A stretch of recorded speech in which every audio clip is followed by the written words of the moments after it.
Amen, amen. Amen. Nous aurons donc pour thème ce matin, je suis le Fils de Dieu et je demeure. Je suis le Fils de Dieu et je demeure.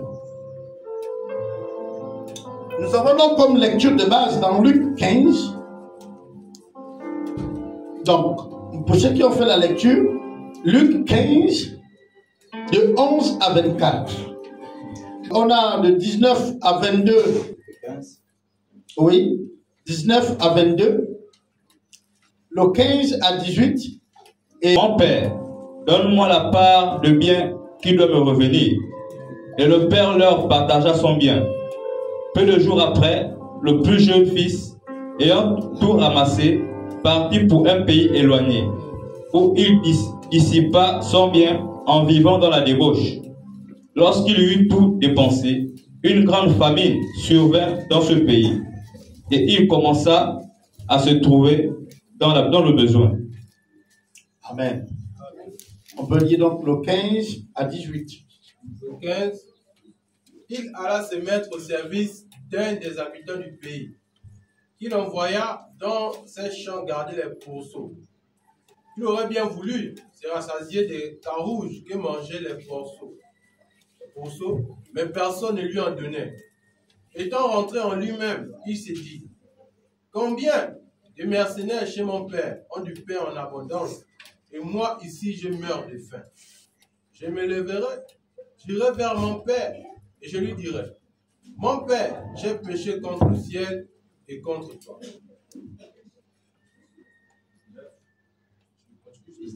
Non, c'est lui qui dit le 19. 19. Car c'est du cœur que viennent les mauvaises pensées. Non. Je ne suis plus digne. J'étais à Matthieu, pardon. Non. Luc. Oui, la personne qui a Luc 15 peut le prendre rapidement. Luc 15, verset 19. Oui. Je ne suis plus digne d'être appelé ton fils. Traite-moi comme l'un de tes ouvriers. Il s'éleva et alla vers son père. Alors qu'il était encore loin, son père le vit et fut rempli de compassion. Il courut, se jetait à son cou et l'embrassa. 21. Le fils lui dit, Père, j'ai péché contre le ciel et contre toi. Je ne suis plus digne d'être appelé ton fils. 22. Non, c'est... Oui, vas-y, 22. 22. Mais le père dit à ses serviteurs, apportez vite le plus beau vêtement et mettez-le lui, passez-lui un anneau au doigt et mettez-lui des sandales aux pieds. Amen, amen. Amen. Ok. Oui, 23. Amenez Oui. Vos gras et tuez-le. Mangeons et réjouissons-nous, car mon fils que voici était mort et il est revenu à la vie. Il était perdu et il est retrouvé. Et ils commencèrent à se réjouir. Amen, amen, amen. Amen. Le Seigneur est merveilleux. Amen. Vous savez, souvent, il m'arrive seul de célébrer le Seigneur. Et puis de chanter des cantiques comme ça. Hein? Il est merveilleux le Seigneur. Il est merveilleux le Seigneur. Il est l'alpha et l'oméga. Il est merveilleux le Seigneur. Comment est ton Dieu? Il est merveilleux le Seigneur. Non, merci les musiciens.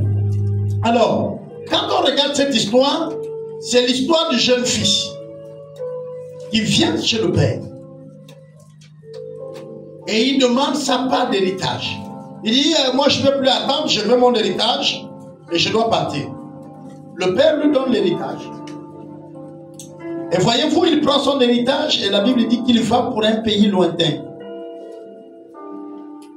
Et là-bas, il va commencer donc à vivre. Et puis on dit, il va lapider tout, il va dépenser tout l'argent dans la débauche. Et quand on dit la débauche, c'est l'ivrognerie, les excès des tables, toute forme de ce que nous on appelle vivre. C'est ce que nous on appelle vivre là. Voilà. Et puis on dit, les jours mauvais se sont levés. Donc vous savez, quand on dit, ah, le pays ne va pas bien, Ce n'est pas pour tout le monde, hein, c'est pour certains. Et là, dans son cas, les jours mauvais sont arrivés. Le gars, il regarde, il dit, je fais comment? Je m'en vais chercher du boulot. Voyez-vous, un gars qui ne travaillait pas, qui vivait une vie paisible chez son père, a décidé un bon matin de prendre tout ce qui lui appartient pour partir. Et là, il va le lapider de manière très facile parce que il ne connaît pas la douleur de labourer. Le laboureur, il ne le connaît pas. Alors, c'est fini. Il va chercher à travailler. La Bible dit que c'était difficile. Mais il a eu quand même un travail, c'était de travailler là où on élève les porcs. Mais il a fait le tanasser de manière à ce que le gars, il voulait manger le repas des porcs. Mais on venait de le recruter, ce qui veut dire qu'il y avait des anciens, des contremaîtres qui travaillaient là-bas. Donc il n'avait même pas la possibilité de manger la nourriture d'un porc. Voyez-vous jusqu'à quel niveau cette personne était descendue. Nous on connaît qu'est-ce qui est le porc. Je ne veux pas aujourd'hui rentrer dans les symboles. Je vais simplement dire que c'est écrit qu'il aurait souhaité manger la nourriture du porc, du cochon. Mais nous on connaît ce que le cochon mange. Il faut être vraiment, je ne sais pas à quel niveau, pour souhaiter manger la nourriture d'un cochon. Nous tous on sait que le cochon ne mange pas bien. Nous on sait que le cochon mange tout ce que nous pouvons imaginer. Mais là, il n'a même pas eu la possibilité. Alors, le gars s'est dit à lui-même, mais je vais continuer à souffrir. Mon père vit. Et ceux qui sont même en train de travailler présentement chez mon père sont bien traités. Je vais retourner chez mon père. Afin de travailler comme un de ces mercenaires. C'est-à-dire revenir travailler comme un travailleur, comme un de ses serviteurs. Parce que je ne trouve plus que je suis digne d'être appelé fils. Après avoir posé de tels actes. Et puis voilà, il va donc partir vers le Père. La Bible dit que quand le Père, on ne sait pas là où il était situé, mais il regarde sur la route, de loin, sur la montagne, il aperçoit son fils. La Bible dit que le Père courut vers l'enfant. On n'a pas dit que l'enfant a couru vers le Père. On dit le Père courut vers l'enfant, le saisit au cou. Nous on sait que c'est un câlin. Le fait le câlin et le souhaite la bienvenue. La Bible dit que l'enfant tombe des genoux et dit Père, je ne suis plus digne d'être appelé même ton fils. En un mot, le nom que tu appelles fils là, c'est déjà trop. Je pense que ce que j'ai fait est terrible. Mais ce qui va m'intriguer, et que je veux même échanger avec le Seigneur dessus, c'est le silence du Père. Le Père ne répond rien. Le Père ne s'adresse même pas au Fils. Il lui dit pas je te rétablis.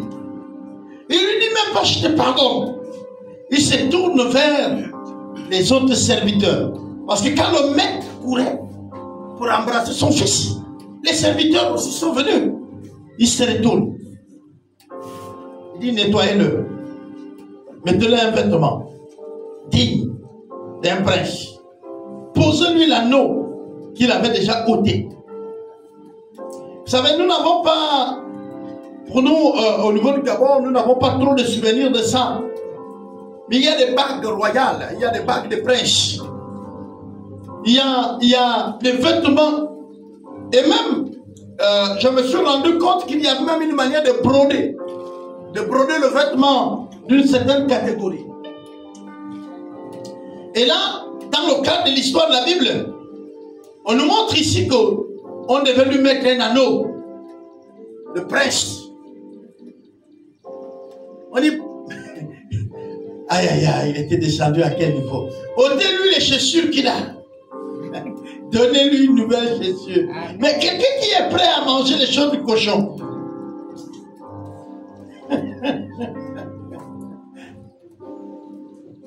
Pendant que lui, il est là, Père, Père, j'ai mal agi. Le Père dit, amenez le doucher.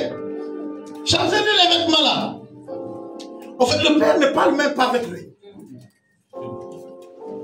Lui, il se plaint, il demande. Le Père se retourne ici. Changez-le, habillez-le.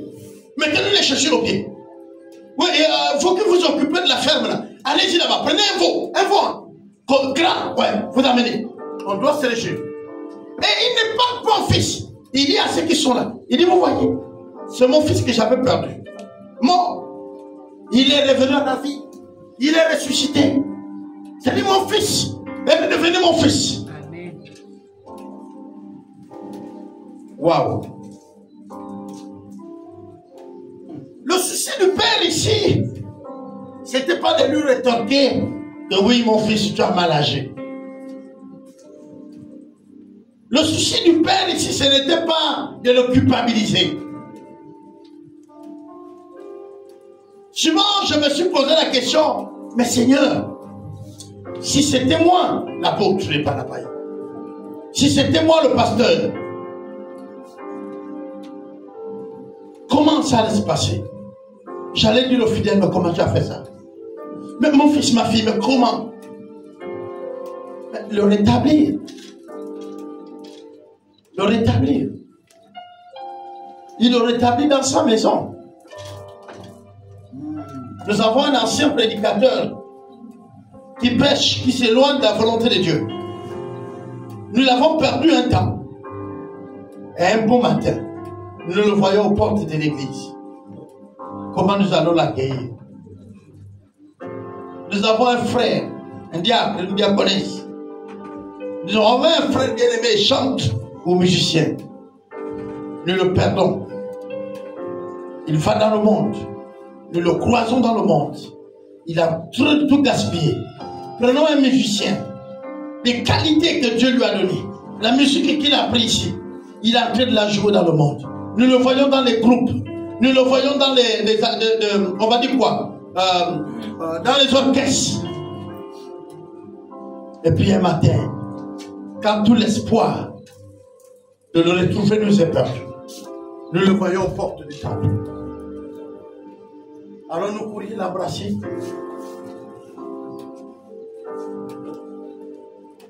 Allons-nous le rétablir? Parfois, nous ne serons pas prêts. Alors nous allons agir comme le fils aîné. L'histoire est plus bas.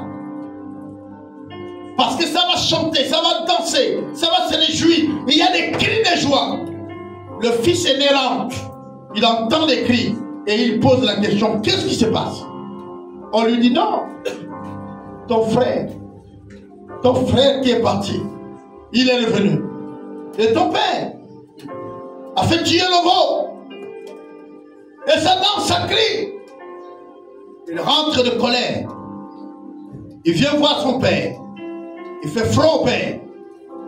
Je t'ai toujours servi. Je suis toujours avec toi. Tu n'as jamais tué même un simple mouton pour moi. Ah, c'est bien. Mais est-ce que cela veut dire que le père ne l'aimait pas? Est-ce qu'il a voulu tuer un mouton, le père a refusé? Est-ce qu'il a demandé au père un veau? Le père l'a refusé. Ici, le père demande de célébrer parce que son fils que voici était perdu.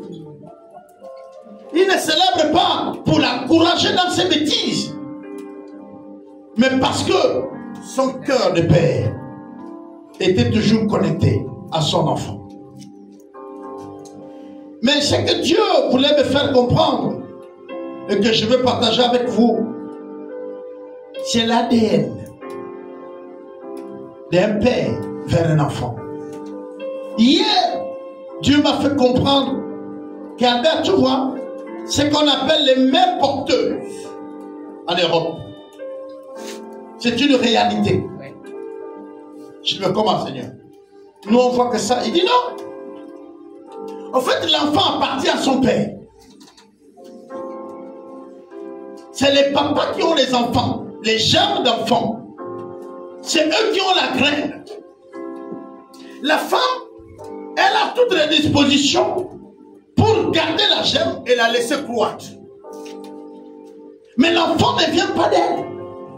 Même si aujourd'hui, elle se fait déjà une propriétaire. C'est pas... La mère peut nier l'enfant. Parce qu'en réalité, l'enfant vient du germe du père. L'enfant est donc au papa. Il arrive et il le dépose. Là où l'enfant peut manger, peut boire, pour le retrouver à l'avenir. C'est pourquoi, quand vous comprenez le phénomène d'unité, où Dieu dit, quand nous nous marions avec une femme, nous devenons un. Alors nous allons partir plus loin.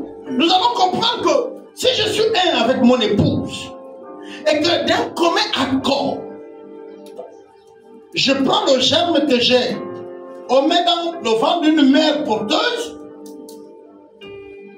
c'est mon enfant, mais c'est aussi son enfant. Et j'encourageais les hommes à dire, et aux femmes, je sais c'est difficile avec notre cœur, ça fait mal. Mais si vos maris ont fait des enfants dehors, récupérez c'est vos enfants. Vous êtes dans tous les droits d'héritage de ces enfants.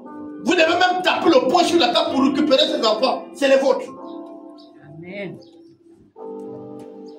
Ça fait mal. Oui, mais on a été formaté d'une manière où ils ne sont pas nos enfants. Changez la façon de voir, ils sont vos enfants. Pourquoi? Parce que le germe, il est pour ton mari. Or, la personne unie à ton mari, c'est toi. Amen.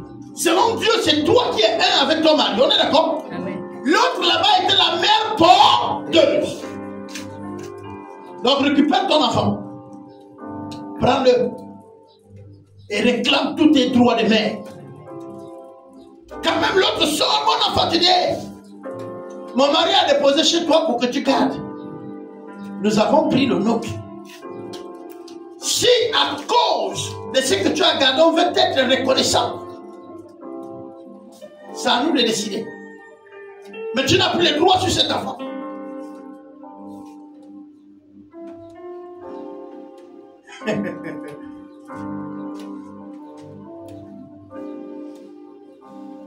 Alors, est-ce que celui qui a les germes de quelqu'un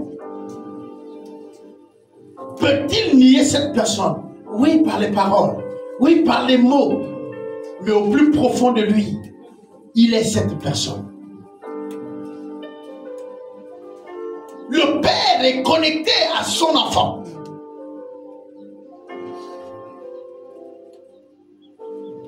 Il ne peut pas devenir autre chose, il est enfant. Même si tu dis à ton enfant, tu n'es plus mon enfant, il ne cesse d'être ton enfant. Parce que vos germes, vos ADN ne peuvent pas être changés.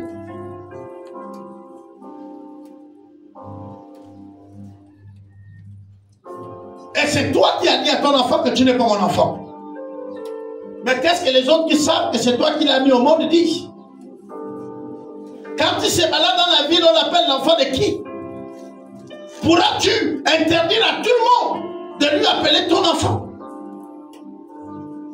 Même s'il n'a pas ton nom. Là, nous revenons à la situation des mères qui parfois savent le vrai père. Mais étant déjà marié à un autre, ne savent plus comment lui dire que l'enfant là n'est pas ton enfant, que c'est l'enfant de l'autre. Et aller dire à l'autre que ton enfant, l'enfant là, c'est l'enfant de l'autre. C'est là où alors vous voyez la plupart terminent par les AVC. Parce qu'elles sont conscientes que l'enfant que le pauvre est en train de nourrir n'est pas son enfant. Et parfois elles savent aussi que l'enfant qui est là à côté, le monsieur qui est là, est le véritable père. Mais il est dans l'impuissance de faire quoi que ce soit. Seul toi qui connais la vérité, alors c'est toi qui es tourmenté par ton péché. Ton mensonge te ronge. Ta situation est là. Mais quand aussi il connaît et qu'il prend soin, gloire à Dieu. Parce qu'on peut aussi connaître. Ouais, on peut aussi connaître. Et là, je ouvre une parenthèse dans le domaine de la femme. La femme est unie à son mari, n'est-ce pas? Donc l'enfant de la femme appartient à qui? Au mari. Et même dans notre manière d'être, et par les traditions africaines, pour nous les Bantous, pour la plupart, tant que tu n'as pas marié la femme, les enfants ne sont jamais pour toi. Les enfants appartiennent à celui qui s'unit et qui devient un. C'est un principe spirituel. C'est pourquoi vous allez voir certains enfants porter le nom de grand-père. Pourquoi? Parce que le géniteur n'était pas uni à sa mère. Et pour ceux qui connaissent comment ça fonctionne, ils ne peuvent pas lui donner l'enfant. Même quand on met son nom, même quand on met l'acte, pour certains, ils arrivent jusque-là. Mais les autres n'en permettent même pas jusqu'à l'acte de naissance. Et c'est pourquoi le jour où tu viens dire, maintenant, je vais épouser, je vais me marier, on te dit, tu réachètes les enfants. C'est un fond symbolique, mais qui a un caractère profond à cause de ce qu'il y a la spiritualisée dedans. Tu réachètes, tu réappropries tes enfants dans tous les droits. Pourquoi? Parce que tu les avais fait hors union, hors unité. Et maintenant que tu règles la situation d'unité, alors il faut régler la situation des enfants. Tu les réappropries. Tu les rachètes. Donc même dans nos traditions, on connaît ce qu'on appelle le rachat.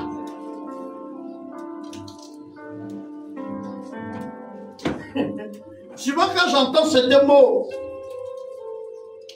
donc les Blancs viennent nous bombarder ici, je pensais qu'il n'y avait pas chez nous. Non, il y a le rachat chez nous les amis. Il y a le rachat. Le père, non seulement il rétablit l'enfant, réhabilite l'enfant, mais il se réjouit avec lui. Sommes-nous les enfants de Dieu? Pourquoi n'avons-nous pas ce tel comportement? Quand même nous nous sommes éloignés, notre ADN ne dit-elle pas que nous sommes d'un père et que nous devons retourner à ce père? Bien-aimé, un enfant de Dieu peut s'éloigner, mais peu importe là où il est, il trouve qu'il n'a pas de père. Dans ce qu'il fait, il trouve qu'il n'est pas à sa place. Son fort intérieur lui réclame de repartir.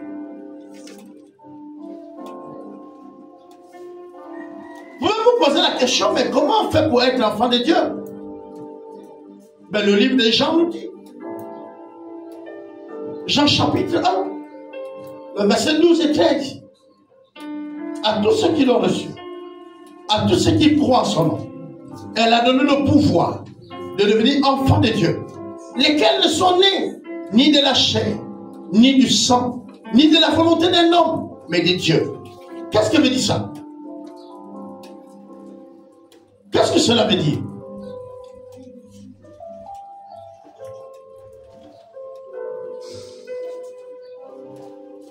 Cela veut dire que nous sommes nés dans notre esprit. Or, c'est l'esprit qui influence l'âme. Et l'âme va faire exécuter ce que l'esprit dit par le corps. Le corps étant notre partie extérieure. C'est lui qui matérialise ce que l'âme lui transmet. Mais ton âme est influencée par quoi? Parce que si tu n'as pas Dieu, ton âme ne vit pas. Ton esprit plutôt ne vit pas. âme a seulement la connaissance, le savoir. Mais la vie vient de l'esprit. Et ton esprit est mort. Au centre de ton esprit se trouvent plusieurs esprits. Permettez-moi d'ouvrir une parenthèse quand j'arrive à ce moment. Je me retrouve sur une plateforme avec Dieu. Et sur cette plateforme, nous parlons des questions spirituelles. La Dieu me dit, le corps est une enveloppe qui peut avoir plusieurs esprits. Dans le monde des ténèbres, pour exécuter un certain nombre de choses, ils ont besoin de plusieurs esprits pour y arriver. Mais le Saint-Esprit seul accomplit tout avec toi. Il est le Père, le grand-père, il est le maître, le chef, il est le Dieu des esprits. Et il me dit, tu vois, pour être un bon spirituel, faut pas qu'on te mente. On n'a pas besoin de savoir le français. On n'a pas besoin de savoir lire et écrire en français pour être un bon spirituel. Parce que tout ce qui est spirituel est initial. Si tu veux être un bon chrétien, il faut que tu aies un maître chrétien. Il va t'initier à la vie chrétienne. Et tu vas devenir aussi un maître chrétien. Amen. Ce qui est spirituel n'a rien à y voir de conjuguer bien les verbes, de parler bien le français. Non. Je lui ai dit, mais Seigneur, je ne comprends pas. Il m'a dit, il y a beaucoup de bouddhistes qui ne savent pas lire et écrire, mais qui sont les maîtres bouddhistes. Ils sont en vampire, ils font le spirituel. Il m'a dit, les grands maîtres vaudous, ils ne savent pas lire et écrire, même pas un seul mot français. Ils parlent leur langue. Mais c'est des grands maîtres. Il dit, en sorcellerie, vous avez des femmes, des hommes qui ne savent pas lire, qui ne sont jamais allés à l'école, qui ne sont jamais venus dans vos villes. Pourquoi quand vous parlez de l'art de Dieu, vous voulez toujours comparer ça à la théologie?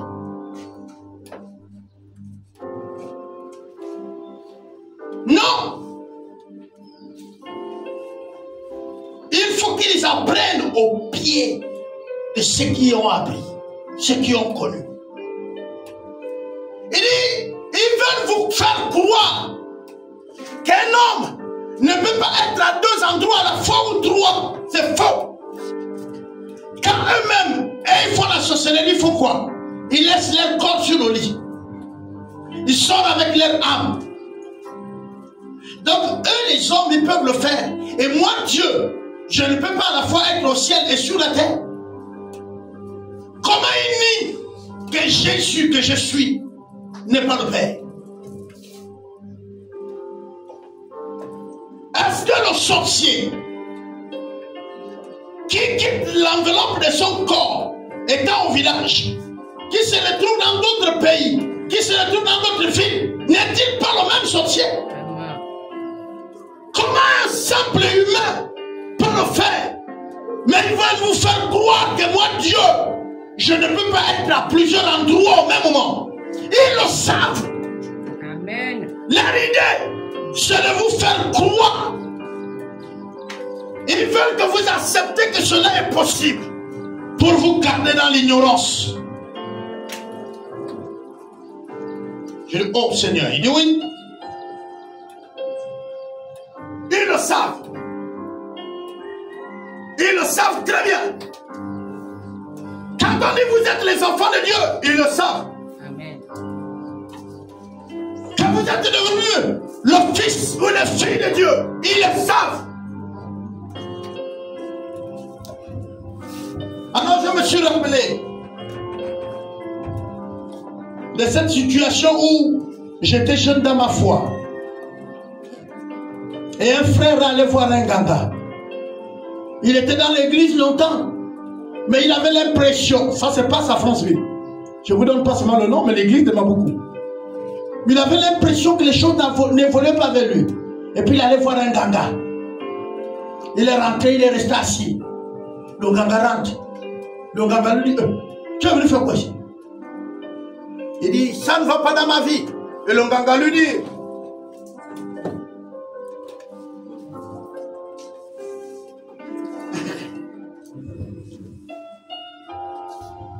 merci. Le ganga lui dit, tu es venu là parce que tu as des problèmes. Tu as beaucoup de problèmes. Il dit oui. Le ganga dit, maintenant il va consulter. C'est Dieu. Dieu a parlé au ganga. Dieu dit, celui-là c'est mon fils. Tu vas lui dire quoi? Le ganga se réveille et dit, toi tu es le fils de Dieu, tu viens ici chercher les problèmes. Sors, sors, sors, sors. Authentique, c'est à France civile que ça s'est passé. Je garde juste les noms des gens. Parce que je ne l'ai pas consulté pour me donner la permission de parler son nom. Le ganga dit, libère. Mais tu es l'enfant de Dieu, tu as tout, tu viens ici là. Non, non, non. Moi-même, on priait pour les gens dans l'église. Les gens tombaient. Je me suis approché, il y avait une soeur qui était tombée. Je dis, toi dans le corps, qui es-tu? Il me dit, c'est Dieu. Je dis, oh, Dieu comment? Ça c'est quoi? Sors! Il dit, c'est moi Dieu. Je te dis que c'est moi. Je dis, oh, attends. Ça c'est un esprit qui veut m'amener, il se présente comme Dieu. Mais il va voir tout de suite. Le feu, il dit, c'est moi Dieu. Je me suis arrêté. J'ai pris la chair, j'ai dit, je suis levé. On est allé, il connaît l'endroit là-bas. La soeur est toujours là. Je dis à tout le monde qui sont là, s'il vous plaît, vous allez tout faire, mais celle-là, laissez-la tranquille.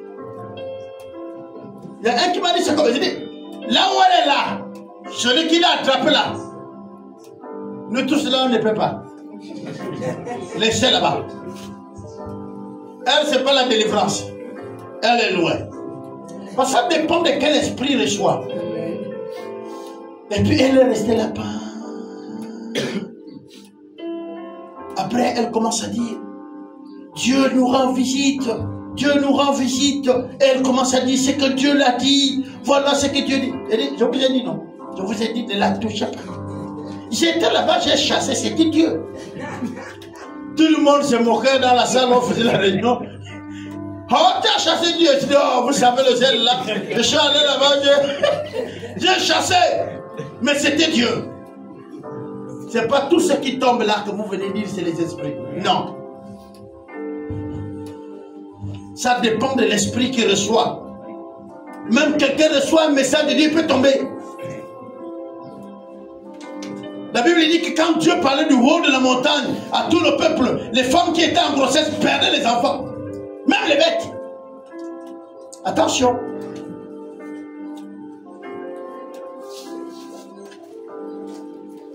Et là, pendant que j'étais en train de chercher à comprendre, je vous ai dit que j'ai ouvert une parenthèse.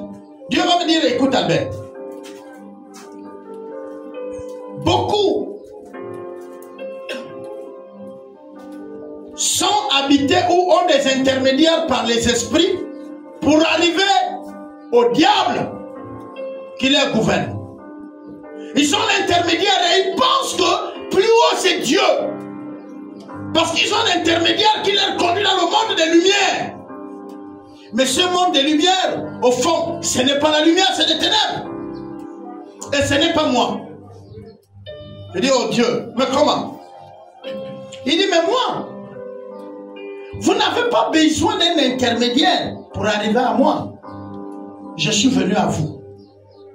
Je dis, comment? Il dit, oui, j'habite en vous. Je suis venu vers vous pour que vous n'avez pas d'intermédiaire. Vous n'avez pas besoin de se fuser à un esprit, à un ange, à qui que ce soit pour parler avec moi. Pourquoi? Parce que je suis déjà en vous. J'ai fait ma demeure en vous. Galates. Amen. Galates. Galates 24. jusqu'à 27. Trouvez Galates. Il va nous dire. Galates 3, 24, 23 à 27. Allons-y, nous lisons. Avant que la foi ne vînt, nous étions enfermés sous la garde de la loi, en vue de la foi qui devait être révélée. Ainsi, la loi a été comme un pédagogue pour nous conduire à Christ, afin que nous fussions justifiés par la foi. La foi étant venue, nous ne sommes plus sous ce pédagogue. La foi étant venue, nous ne sommes plus sur ce pédagogue. Car vous êtes tous fils de Dieu par la foi en Jésus-Christ. Car vous êtes tous fils de Dieu par la foi en Jésus-Christ. Vous tous qui avez été baptisés en Christ. Vous qui avez été quoi? Baptisés en Christ. Baptisés en Christ. Vous avez revêtu Christ. Vous avez revêtu Christ. Amen, amen. Vous avez quoi? Revêtu Christ. Galates. Galates 3. Vous commencez à lire de 23 à 27. Nous sommes baptisés en Christ, mis à l'intérieur de Christ. Vous savez, quand on nous baptise en en passant, qui est le symbole, on nous amène. Et là, c'est l'eau. On nous prend et on nous met à l'eau. Est-ce que vous comprenez? On nous baptise dans l'eau. L'eau qui est le symbole de qui? De la vie de Christ.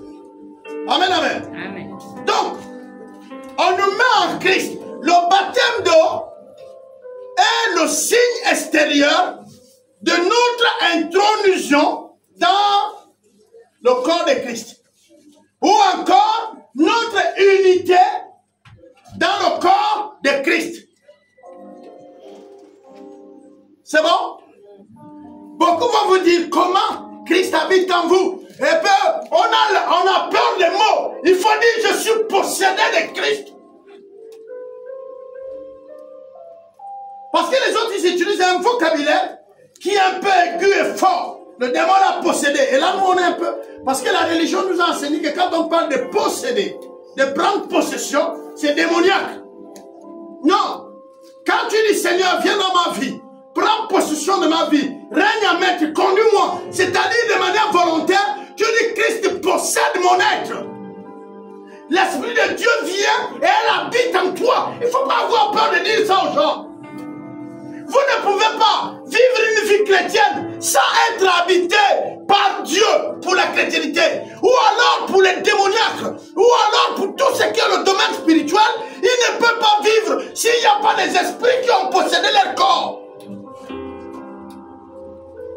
Certains vont vous parler de la connaissance qu'ils ont. On les appelle les génies. Non, ils ont les vieux esprits qui sont en eux depuis.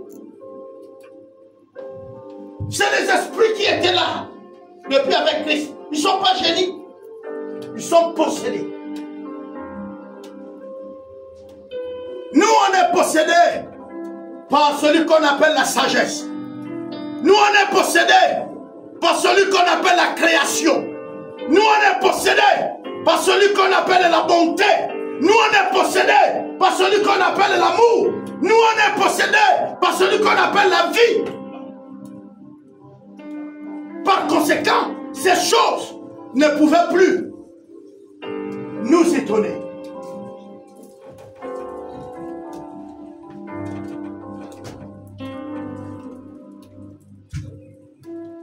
On ne pouvait pas être étonné.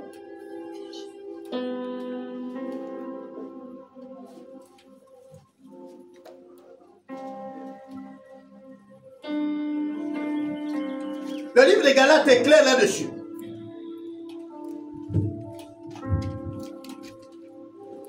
Galates nous révèle pleinement que... Merci maman. Que avant la foi, il y avait la loi. La loi était comme un tuteur pour nous. On dit pédagogue, c'est-à-dire tuteur, qui nous amenait à connaître par le moyen de la foi. La foi étant révélée est venue. Elle a fait connaître Christ, c'est la foi. Nous sommes devenus enfants de Dieu par la foi. Par la foi.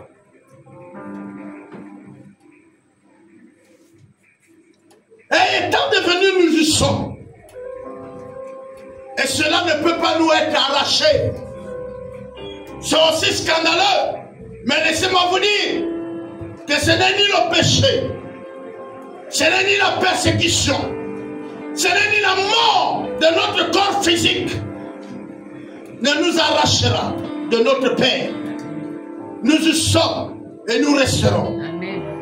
C'est pourquoi je disais, je suis enfant de Dieu et j'y demeure. Bien-aimés, quand vous grandissez dans une famille, cherchez à connaître quelle est cette famille. Quand vous êtes né là, ne vous privez pas, de ce que la famille là vous offre. Si tu te mets à l'écart, tu vas passer loin de ce que la famille t'offre. Chaque famille a quelque chose de manière particulière à ceux qui sont nés à l'intérieur. Soit de l'unité, soit de la réussite, soit de la capacité de vaincre, soit de la capacité d'unir le leadership. Vous êtes de quelle famille? Oui, vous pouvez dire j'ai honte quand vous êtes avec les autres qui vous citent des grandes choses qu'ils font. Et ils vous parlent de leur sortie astrale. Ils parlent de leur voyage mystique. Ça semble vous épater. Mais bien aimé, cette nuit, aujourd'hui, quand le Seigneur s'est révélé à moi, encore une fois de plus, il me dit, regarde, quand les gens sont en vampire, ils s'inventent. Ils disent qu'ils arrivent à sortir, à aller voir des choses spirituelles. Mais au fait, tu n'as pas à les envier. Ils ne sont que dans l'air. Toi, tu demeures à mes côtés dans les lieux célestes. C'est pas que tu fais les va-et-vient, non, tu demeures. C'est Ephésiens 2, de verset 6 dit, il nous a fait asseoir avec Christ dans les lieux célestes. Avec Christ, il nous a fait asseoir. Nous sommes assis dans le domaine de Dieu. Nous sommes assis dans là où Dieu s'assoit. Là où les démons, là où les impurs ne peuvent pas accéder. Dieu nous fait demeurer là-bas. Parce que nous sommes des fils. Le fils reste là où son père est. Le fils demeure avec le père. La fille demeure avec le père. Je ne comprenais pas ce que Christ disait. Mais depuis longtemps, je ne comprenais pas. J'ai dit oui, je suis fils. Mais non, là il m'a dit ce soir. Il dit le germe, c'est l'homme qui le porte. C'est pourquoi les enfants sont les enfants du Père. Vous êtes mes enfants. Le Père prend le germe et il dépose.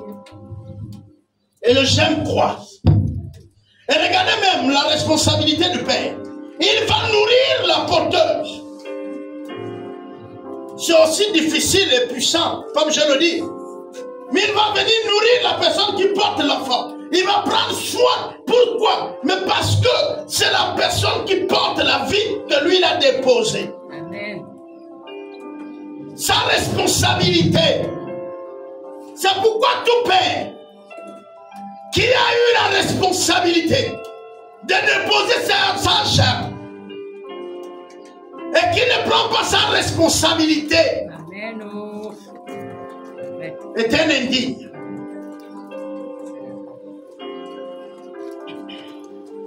Ce père-là est pire qu'un sorcier. Parce que le sorcier tue ce qui n'est pas pour lui. Amen. La Bible dit que même quand on est méchant, on sait donner les bonnes choses à nos enfants. Amen. Mais quand tu vois un père qui ne prend pas soin de l'argent qu'il a posé, il est pire qu'un sorcier. C'est même le maître des sorciers. Parce qu'il les tue. Tu ne peux pas aller déposer l'argent et ne pas prendre soin de la mère qui les porte. Et ensuite, ne pas venir t'occuper de ta descendance. Non. Et quand Dieu se présente à nous comme Père, il nous montre sa responsabilité. Dieu, il dit, je te connais avant même que tu ne sois dans le ventre de ta mère. Mais tu étais où? En lui. Amen. Et il t'a pris. Et il t'a déposé dans le ventre de ta mère. Et il prend soin de toi. Tu grandis. Ouais. Il prend soin de toi. Dieu s'intéresse à ce que tu veux faire. Dieu s'intéresse à ce que tu veux manger. Dieu s'intéresse à tes projets. Pourquoi? Mais parce qu'il est le Père. Amen. Le Père communique avec son enfant. Le Père veut savoir ce que l'enfant fait. Le Père a la responsabilité de prendre soin de son enfant. Je rappelle, tout Père, des humains qui ont mis au monde, qui ont grossi une fille, qui ne se sont pas occupés, sont pires que les sorciers. Parce que c'est eux qui ont la vie et qui partent la déposer quelque part. Et ils ne prennent plus leurs responsabilités. Pourquoi? Que Dieu les traite dur.